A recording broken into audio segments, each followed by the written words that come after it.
Hey everyone, this is Shane Crockett again. Hey, I was just going to talk to you a little bit more about anxiety, with the anxiety that we're all facing. And so we're going to talk about resilience. Resiliency is something that when we're faced with a major distressor in our lives, it's not just some people have it and some people don't. So what we're going to talk about is that we have to include intentional actions and or behaviors that will help us be able to deal with things and adapt and overcome. So think about the stressors that you may be dealing with in your life right now. And if you think about how can I be resilient, we first have to feel and experience the distress to know that we have to be intentional. We have to act intentionally. We have to behave intentionally.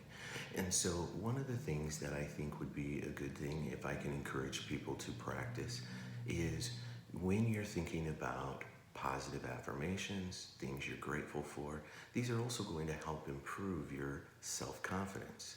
So sometimes we talk about what is our ideal self. Our ideal self is something that we tend to want to say, that's how I truly am.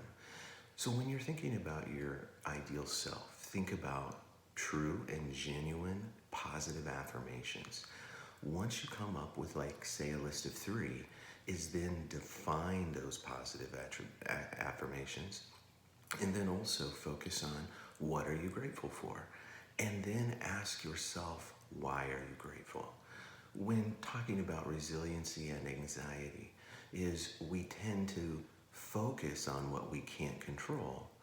But with resiliency, we focus on what we can control, what we can influence, and we can influence ourselves to be more positive to who we are and genuinely and authentically accept that there are those very good positive attributes that we have.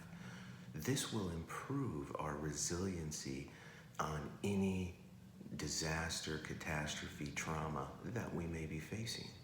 And so what I want to leave you with is just to encourage you to really focus on yourself, believe in yourself, be genuine and authentic to yourself.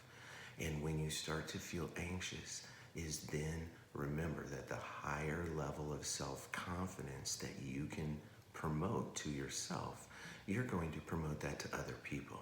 We're no longer going to focus on the outside. We're not going to focus on who to blame. We're going to look at, I have the skills to make it through this. If you think that there is something negative that's coming up in your life, is refute or challenge that idea and get that out of your mind.